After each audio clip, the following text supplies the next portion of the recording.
Good morning बच्चों। आज हम आपको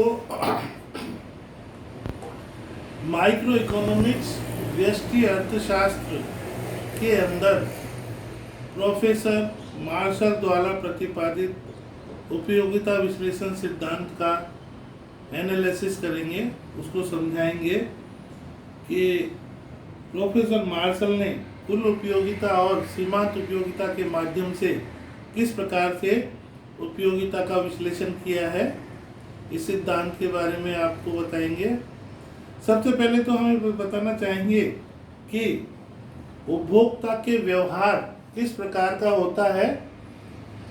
वस्तु के प्रति उपभोक्ता का क्या व्यवहार होता है। उपभोक्ता कौन होता है। उपभोक्ता वह व्यक्ति होता है जो किसी वस्तु अथवा सेवा के तुष्टि गुण को काम में लेता है, उपयोग में लेता है, उसे उपभोक्ता कहते हैं। और उपभोक्ता का उन वस्तुओं और उनके प्रति किस प्रकार का व्यवहार होता है, इसके बारे में जानकारी देंगे। तो सबसे पहले हम आपको ये बता दें कि ये प्रमुख रूप से 3 सिद्धांत हैं, जो कि आपकी पुस्तक में केवल 2 ही सिद्धांत दिए गए हैं उपभोक्ता के बारे में। पहला सिद्धांत जो कि प्रोफेसर मार्शल के द्वारा दिया गया है, प्रोफेसर मार्शल के द्वारा उपयोगिता विश्लेषण सिद्धांत की व्याख्या की गई है। दूसरी चीज अर्थात उपयोगिता विश्लेषण का एनालिसिस का आलोचना करते हुए प्रोफेसर जी.आर. हिक्स ने तटस्थ वक्रों के माध्यम से अपने इस उपयोगिता विश्लेषण सिद्धांत को समझाया है। तो इस प्रकार से ये 2 प्रमुख सिद्धांत आपके सिलेबस में दिए गए हैं। तीसरे सिद्धांत इसका रिवेल्ट प्रेफरेंस थ्योरी है, जो कि अपने सिलेबस में नहीं है। तो अपने को केवल 2 ही सिद्धांत के बारे में जानकारी प्राप्त करनी है, यानी कि अपन केवल 2 ही सिद्धांत के बारे में जानेंगे।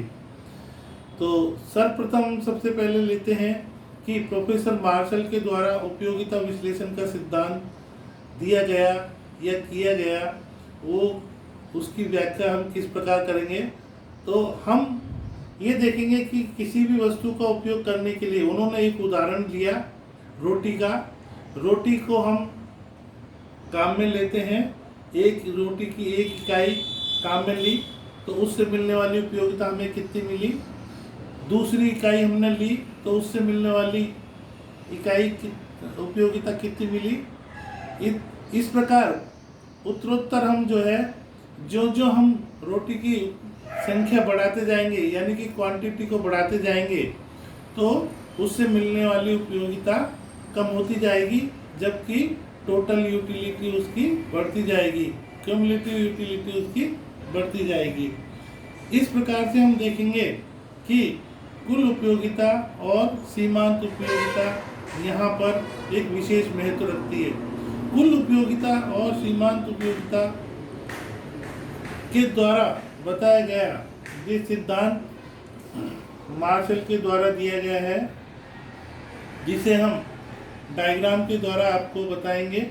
तो चित्र की व्याख्या करते हुए हम ये बताएंगे कि किस प्रकार से कुल उपयोगिता विश्लेषण और सीमांत उपयोगिता विश्लेषण होता है। तो यहाँ पर हम एक रेखा चित्र खींचेंगे। ये O अक्ष, ये X और ये Y। यहाँ पर हम टोटल यूटिलिटी लिखेंगे और मार्जिनल यूटिलिटी लिखेंगे, ठीक है।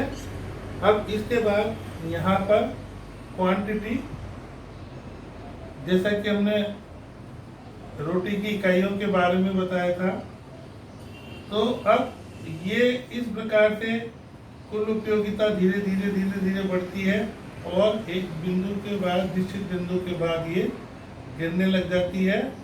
यहाँ पर ये अधिकतम होती है इस प्रकार से। तो कुल उपयोगिता यहाँ धीरे धीरे बढ़ी, घटती हुई दर से बढ़ती है, बाद में एक बिंदु के बाद बढ़ती हुई दर से बढ़ती है, फिर बाद ये अधिकतम हो जाती है और उसके बाद फिर ये जो धीरे धीरे गिरती है। तो ये टोटल यूटिलिटी कर्व है, जिसे अपन वक्र बोलते हैं। अब इसी के साथ ही यहाँ पर जहाँ से कुल उपयोगिता की दर घटती हुई दर से बढ़ती हुई दर से बढ़ना चालू हो जाता है, वहीं से ये मार्जिनल यूटिलिटी वक्र निकलता है और ये धीरे धीरे जो है गिरता है। जहाँ पर टोटल यूटिलिटी शून्य होती है यहाँ पर ये जीरो हो जाता है। इस प्रकार से मार्जिनल यूटिलिटी वक्र यहाँ पर ये जीरो हो गया। इस प्रकार से ये मार्जिनल यूटिलिटी वक्र है, यहाँ से ये शुरू हुआ। मान लीजिए ये सी बिंदु है। अब इसको अपन बिंदु को कुछ भी नाम दे सकते हैं, एच बिंदु दे सकते हैं। इस प्रकार से ये टोटल यूटिलिटी कर्व हुआ और ये मार्जिनल यूटिलिटी कर्व हुआ। तो दोनों वक्र एक ही इस पे खींचे गए हैं। टोटल यूटिलिटी बढ़ रही है और मार्जिनल यूटिलिटी लगातार धीरे धीरे घट रही है। अब यहाँ पर इसके सिद्धांत के विश्लेषण के 3 निष्कर्ष निकले। नंबर 1, जहाँ पर कुल उपयोगिता अधिकतम होती है वहाँ पर सीमांत उपयोगिता शून्य होती है। नंबर 2, कुल उपयोगिता जब धीरे धीरे गिरती है तो सीमांत उपयोगिता माइनस होती है।